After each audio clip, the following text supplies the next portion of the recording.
Agora, em relação ao esquema de corrupção, para mim, e eu convoco a nossa audiência a dar um Google, se você der um Google e ver o montante que é o orçamento secreto, este sim, o maior escândalo de corrupção institucionalizado da história do país, e jornalistas de esquerda, jornalistas de direita, juristas tendem a achar. Inclusive, o que o é jurista... o orçamento secreto ou emenda de relator, que é o nome original? Não, só para completar a pergunta dele, Ludmila, que eu discordo veementemente desse seu argumento e eu gostaria de entender como é que você chegou a essa conclusão. Em que consiste exatamente o secreto desse chamado orçamento secreto? Vamos lá, Oséias. Primeiro, a pergunta do Rafael. O orçamento secreto é uma parte do orçamento, 17 bilhões anualmente, eu acho que para o ano que vem é 19, segundo a lei orçamentária anual. 19 bilhões em que o relator, junto aos parlamentares, fazem a destinação de recursos públicos sem que se seja identificado quem foi o autor da emenda. E não necessariamente têm autonomia para gerir esses recursos. Exatamente. E não participariam do orçamento dessa forma. E não necessariamente a Qual denúncia de corrupção insofismável que existiu a respeito disso? É a corrupção ou é a possibilidade de facilitação da corrupção na sua visão? Você sabe, Rafael, teve uma vez, Oséias, que eu estava conversando com uma jornalista de um grande veículo de comunicação e eu disse para elas, olha, independente de qualquer coisa, pelo bem do país, o orçamento secreto precisa ser esmiuçado. A população brasileira tem o direito de saber o que é isso. E por que vocês não abordam isso com a seriedade devida? Por que vocês não ficam latejando em cima disso? E ela me disse o seguinte, porque dada a sua natureza de secreto, todos nós sabemos, há indícios, evidências, etc., mas dada a sua natureza de secreto, é muito difícil até produzir uma matéria jornalística que tenha base comprobatória para levar a TV. Mas a culpa, na sua opinião, é da Presidência da República ou do Congresso Nacional? Aí é que vem, onde eu quero fazer o link com o atual presidente. Porque o orçamento secreto, sim, foi aprovado no Congresso. O presidente Jair Bolsonaro, sim, vetou o orçamento secreto. Só que quando, e o Oséias sabe disso, quando qualquer governo, o Oséias foi vereador, foi líder de prefeito aqui, eu me lembro do seu trabalho exemplar. Então, quando um prefeito, Oséias, ele, no caso aqui do município, ele veta um projeto de lei e ele quer a permanência desse veto aqui na Câmara Municipal, tendo ele a base que ele tem e o governo Jair Bolsonaro tem uma base consolidada, ele tem um esforço político para manter aquele veto. Há um esforço político, há uma liderança de governo que é chamada, os parlamentares são chamados e dizem, olha, da parte do governo há um interesse em sepultar essa emenda de relator. É uma ilação em relação, dizer isso em relação ao orçamento secreto. Não é mesmo porque, Rafael, mesmo porque... Porque quando a gente fala assim, por exemplo, existe corrupção no orçamento secreto, eu concordo que existe uma facilitação para que haja corrupção.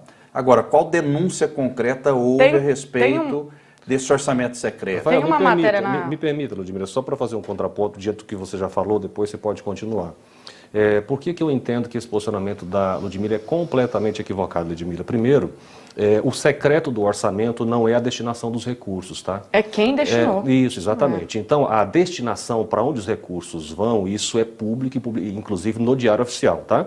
Então, o secreto, e eu não sou a favor do orçamento secreto, tá? Mas a gente precisa ser claro com o nosso telespectador aqui e dizer o seguinte, o secreto está no fato de que não se identifica qual parlamentar indicou aquela emenda. E por que eles fizeram isso? É porque há um debate público muito forte de que o governo estaria comprando parlamentares através dessas emendas. Então o parlamentar não quer se comprometer, não quer aparecer como alguém comprado, e eles criaram essa ferramenta de que para um único parlamentar só faça a emenda em nome de todos. Certo? Inclusive parlamentares do PT participaram desse tipo de procedimento e o PT aprovou isso, inclusive, lá na Câmara. Agora, daí você entender que isso é um esquema de corrupção, há uma distância muito grande. Por quê? O esquema de corrupção seria se na hora de aplicar esses recursos, porque os recursos são destinados para finalidade de interesse público, é construção de ponte, é compra de equipamentos, é para essa finalidade, aplicação na saúde, na educação, na segurança. Agora, onde é que poderia acontecer a corrupção? Eu não posso dizer, Ludmila, eu não posso dizer que o orçamento secreto é corrupção. A corrupção ela pode sim acontecer no momento em que você vai fazer uma licitação para construir a ponte, para comprar um equipamento. Lá na ponta, e quem executa o orçamento secreto não é o governo federal. São os municípios e os estados que recebem as emendas indicadas pelos parlamentares. Então, onde é que pode acontecer a corrupção? Não é no governo Bolsonaro, não é no governo federal. É lá em quem está executando. Se ele quiser fazer uma licitação fraudulenta, se ele quiser pagar uma comissão para um fornecedor, aí sim pode acontecer a corrupção. O governo federal descentralizou, é isso? Não, mas isso já é comum. Emendas de parlamentares, secretas ou não, elas são executadas de maneira descentralizada por estados e municípios. Daí porque dizer que o orçamento chamado secreto em si é um esquema de corrupção, na minha avaliação, é um equívoco enorme.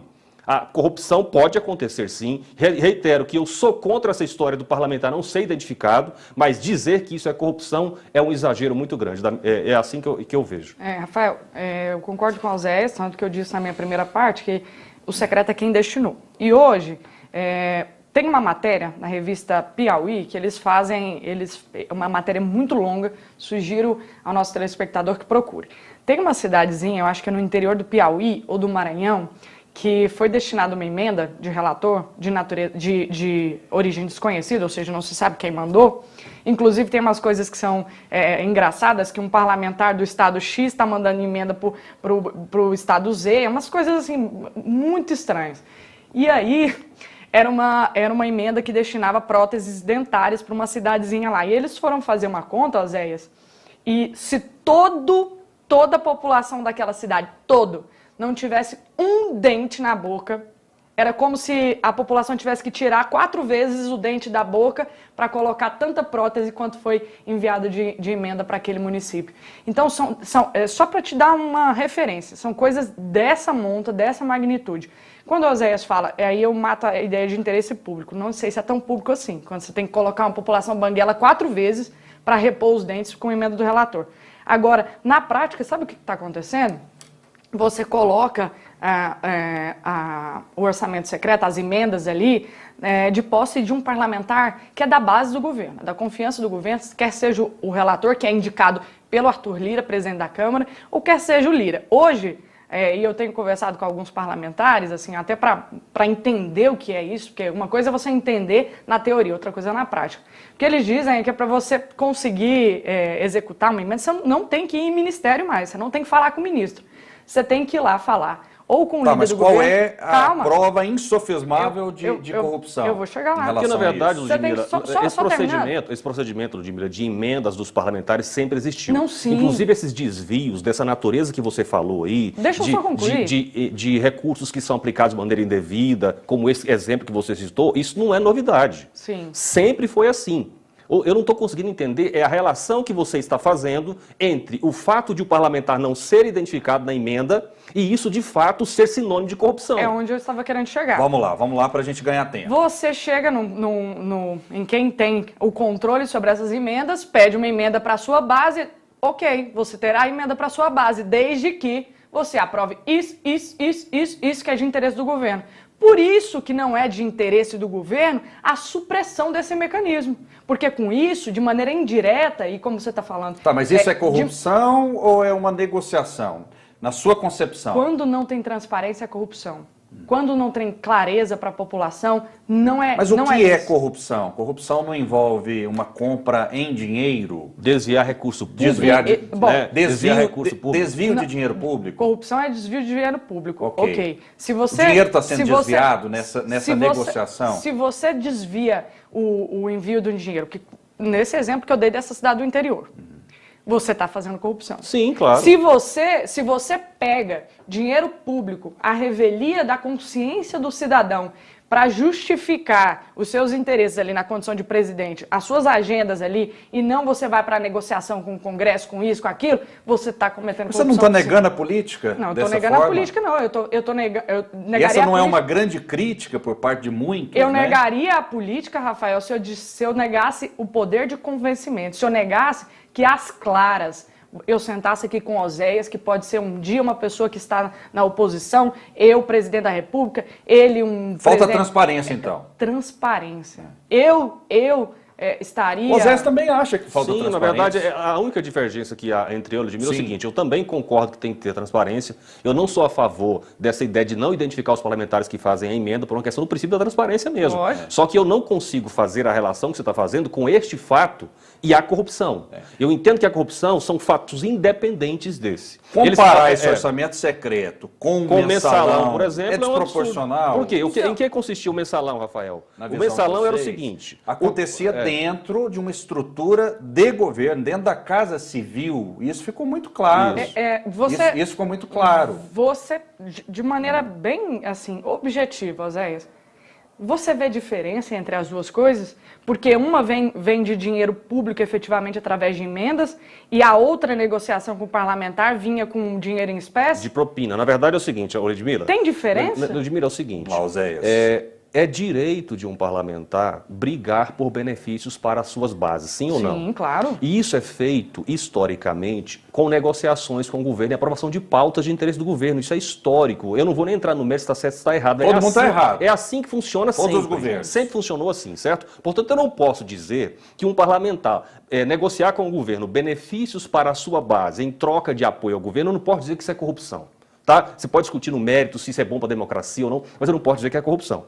Agora, a corrupção, no caso do mensalão, o que acontecia? O governo contratava agências de propaganda, pegava uma comissão dos contratos em dinheiro, ia lá dentro do parlamento e pagava para os parlamentares, desviava recursos da sua finalidade e pagava os parlamentares. Isso era o mensalão, certo? Isso é corrupção de fato. Agora, nesse caso, se um parlamentar negocia com o governo, olha, eu quero que construa uma ponte no meu município e em troca disso eu vou te apoiar, certo? Beleza, fez a licitação correta, o destino foi o estabelecido no orçamento, executou a ponte, onde é que está a corrupção aí? Não teve corrupção. Aí, de fato, por exemplo, eu concordo com você que qualquer execução orçamentária de dinheiro público está suscetível à corrupção. Não é só a de fonte do chamado orçamento secreto, entende? Qualquer execução financeira do governo está suscetível à corrupção. E isso precisa ser combatido. Agora, dizer que esse orçamento, onde não há identificação dos parlamentares que indicam as emendas, é em si corrupção, inclusive citou o termo 17 bilhões em corrupção. Não posso concordar com esse argumento. Oséias, o primeiro ponto, para fechar, né? Primeiro ponto por que então ser secreto? Segundo ponto é que quando... Eu disse o porquê secreto. Em ser secreto. E eu disse o porquê é secreto. Eu disse o porquê é secreto. É que os parlamentares não querem se apresentar em relatórios de vendidos ao governo. Eu não concordo com isso. Mas é secreto por isso. Essa é uma justificativa que é palatável, tá? Mas acho que há outras justificativas. É como se o Oséias estivesse fazendo aquele quadrinho daquelas fotos que tem em revistinha das Testemunhas de Jeová.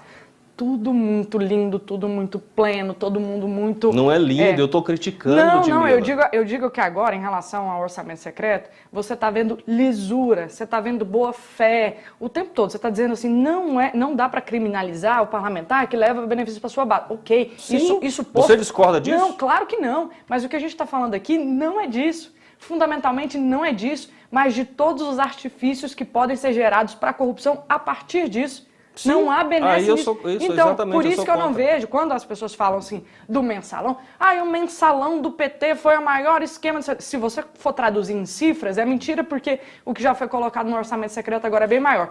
Agora, se a gente está falando de esquema de comprar o Congresso, comprar apoio no Congresso, meu Deus do céu, nós estamos equiparando dois problemas crônicos e dizendo, o meu problema... Mas o orçamento secreto, certo ou errado, é um instrumento legal. Existe legalidade nessa emenda de relator. O mensalão existia ilegalidade. Sim. A gente tem que deixar isso muito claro. Deixar isso muito claro. E o Se vierem denúncias por conta dessa emenda de relator ou orçamento secreto, ok, a gente vai repudiar muito. Mas são coisas completamente diferentes. Já há denúncias. Eu citei uma aqui, você precisa repudiar, então. Mas aí não é o orçamento secreto. É a conduta. Na verdade é o seguinte, Ludmila, o orçamento secreto não é corrupção. Corrupção é alguém pegar esse recurso que foi indicado através do orçamento secreto e desviá-lo. E desviá-lo. Esse é o ponto. Então, o que acontece? Provavelmente tem corrupção na execução do orçamento secreto? Tem. Tem corrupção na execução de qualquer outra parte do orçamento? Tem. E é isso que precisa ser combatido. Eu não posso transformar uma coisa sinônimo da outra. Tanto eu como você queremos combater a corrupção. Agora, querer dizer que o orçamento secreto é corrupção, não é. O que pode vir, ele pode sim se tornar uma corrupção dependendo da execução que o município e o Estado dê lá na ponta. É isso, e nós estamos lidando no Brasil. E nós estamos lidando com uma política que é, historicamente, muito cheia de vícios e cheia de meandros. Então, claro. Não dá hoje, quando a gente está falando de compliance no setor privado, para você admitir que no setor público você tenha orçamento secreto, a pretexto de qualquer coisa que seja. Se você vai votar junto com o presidente, assine a sua rubrica lá, tenha O princípio coragem. da transparência é muito importante. Tem que ser transparente. Concordo, eu assino embaixo.